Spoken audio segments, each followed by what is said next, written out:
Great. Okay, I want to go and start off with a quick experiment. So if you are a leader who has had to rethink your talent strategy in the past year, maybe it's because of AI, maybe it's because of return to office mandates, hybrid work, you name it, raise your hand.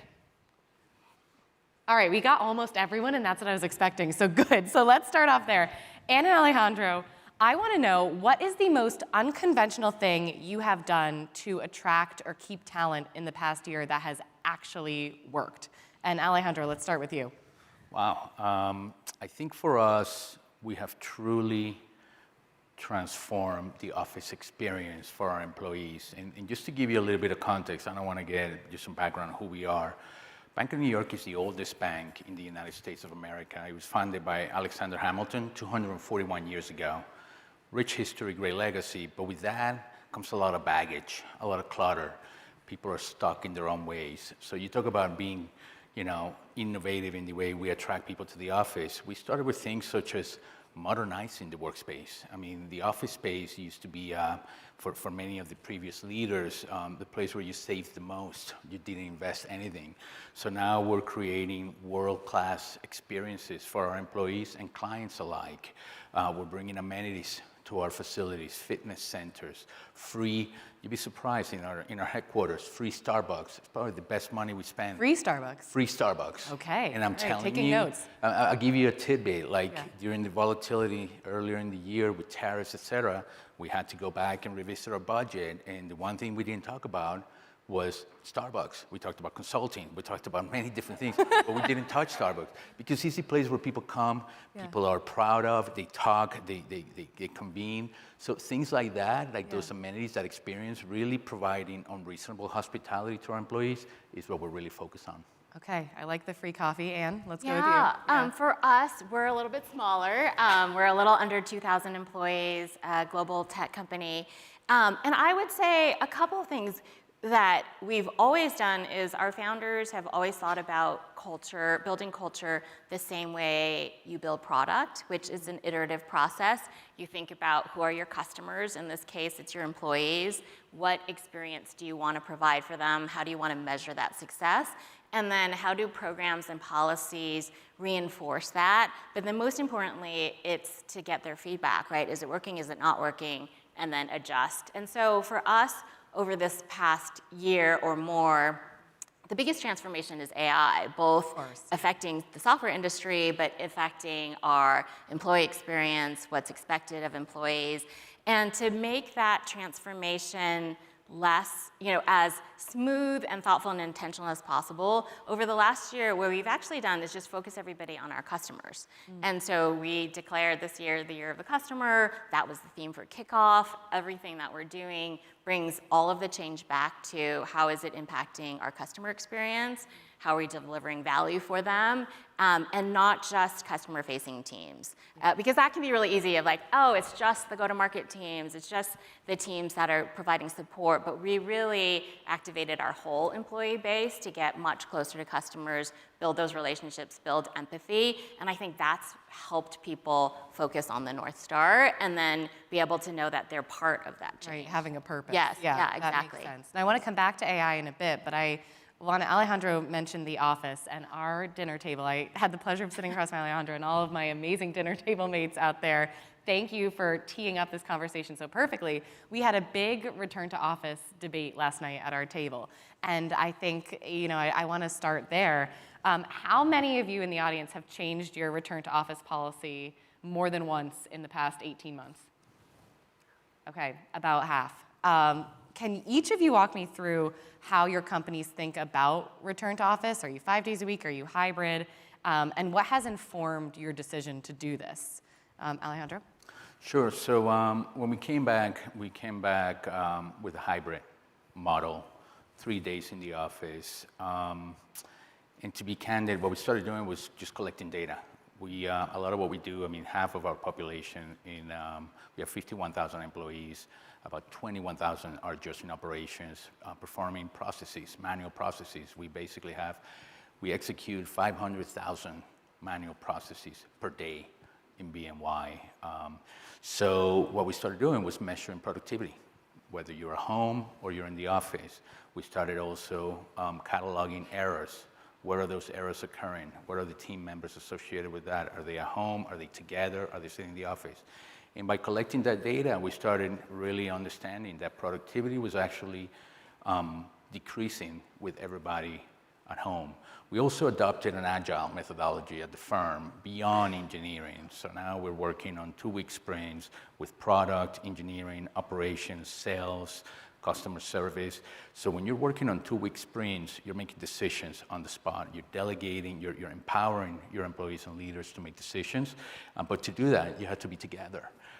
So then we were forced, or with the data, made the decision to move to 4 days in the office, which we're gonna activate in September, because we want people to have the time to make the accommodations at home. Some people have to make accommodations.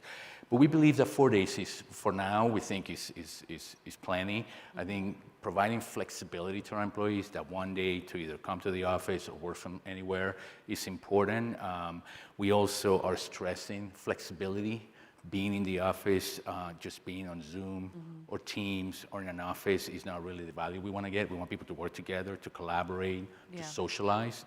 And the other thing we're doing is we're complementing, augmenting that with other benefits, such as we give our employees 2 weeks work from anywhere that they take with vacation, and maybe they go off for a month, 2-week vacation, 2 weeks work from anywhere. They really value that. At the end of the year, in the holiday period, we provide a recharge, 2 weeks of recharge period, where we ask our managers, our employees, and our leaders to just focus on core business, critical business, and forget about like the meetings, the weekly meetings, et cetera, so that people can get a little bit more time to recharge, to spend at home and get ready for the next year. That makes sense. And I think a lot of people use Asana to manage remote and global teams. Yeah, so how are you absolutely. thinking about it at Asana? Yeah, and I loved the intentionality. I think how all those pieces tie together. And we, so yes, we're a tech company. We provide a platform that helps organizations and teams work asynchronously. And at the same time, we're pretty intentional about return to office, and a little bit different in the beginning than a lot of tech companies who went straight to anybody can work from anywhere, anytime.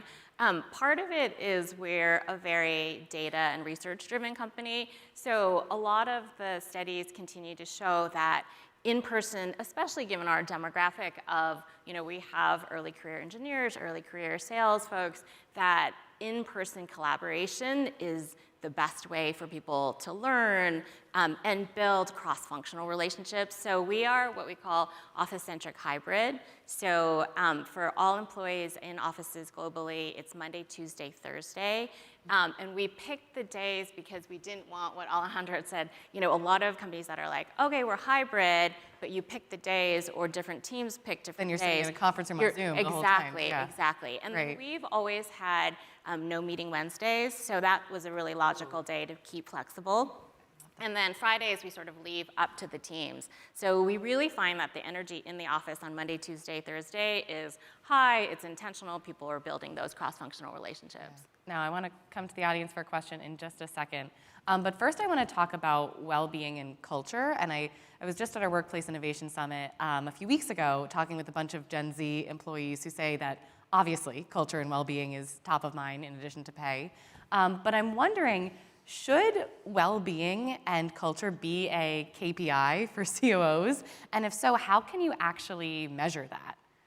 Anne, let's start with you. Yeah, I think that speaking of Gen Z, what we find, and we have a healthy amount of Gen Z employees, I think the things you pointed out are what we hear and see. Gen Z wants to have purpose. They want to know that they're making an impact, and that their direct work connects to a company's goals. And so being able to show them how that happens and how their work matters is really important.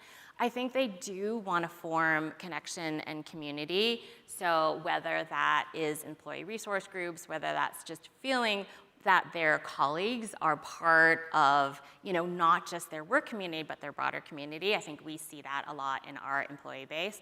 And then I do think that this whole idea of a much more balanced, like being able to show up as your whole self. Mm-hmm. And so the ways that we measure it are probably not so different as folks in the audience, but our employee engagement survey really tells us like how we're doing against these metrics.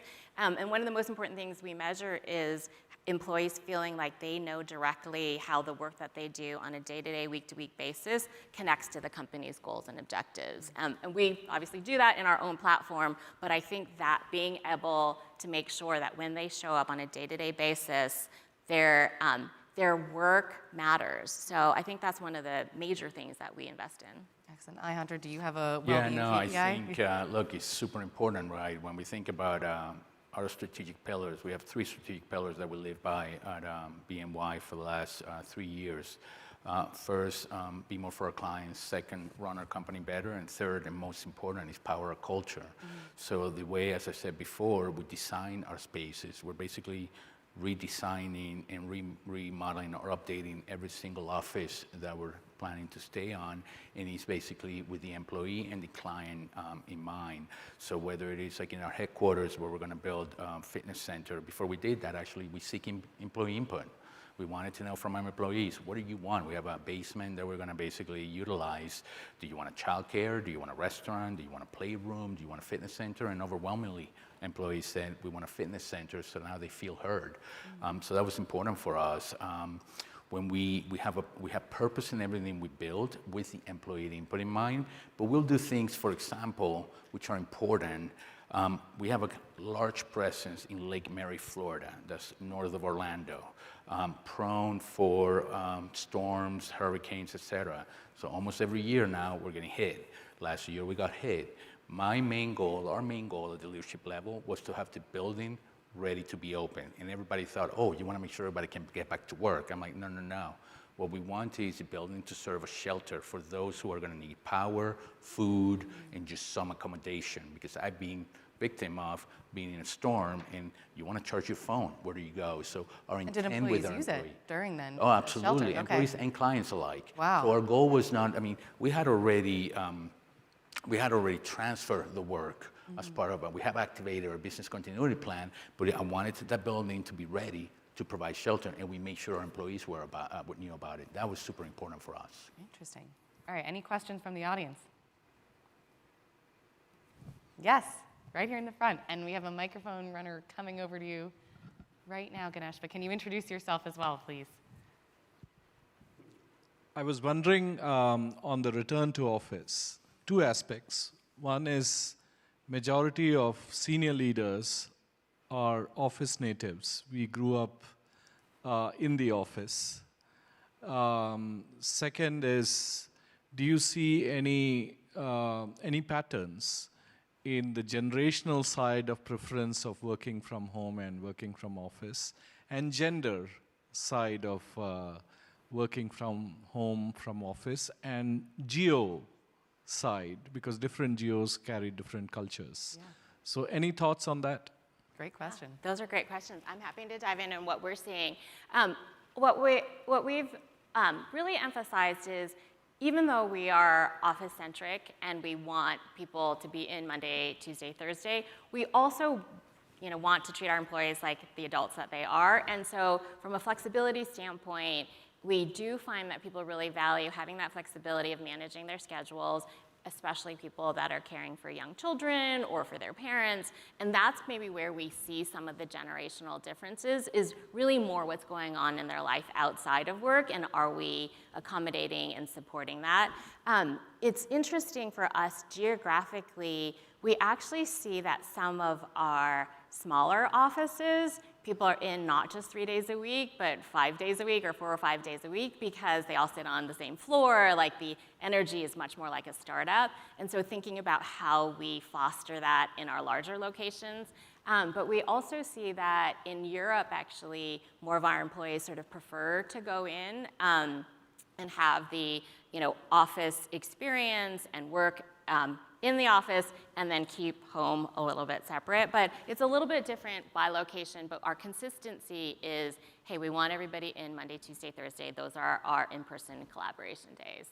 Yeah, I'm an office native. You're spot on, right? I'm in the office 5 days a week. I think my wife doesn't want me at home any days of the week. She wants to make sure I take my work outside of the house.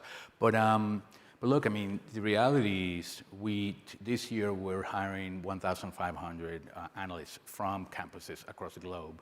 The majority have said, they have expressed, I want to be in the office. I want to learn from others. I want to socialize with others. So we're taking that input as well. And what's the age breakdown there? Is it mostly younger people or older? I mean, just college. Really? College Okay, graduates. wow. It's the first year students coming in. Just last week, we launched our summer internship class, 1,500 interns, and they are eager to get back to the office and really work in the office, and they've been pretty vocal about it, which is good, right? That we're an office culture, as I said before. But I think, again, for us, what's important, we have an apprenticeship culture. So it is my job, because I run as part of my portfolio facilities, to make sure that I create an environment where people can come in and learn, collaborate, and socialize, and that make it worth their commute and being there. Yeah, that's great. I saw another question somewhere over here. Oh, great.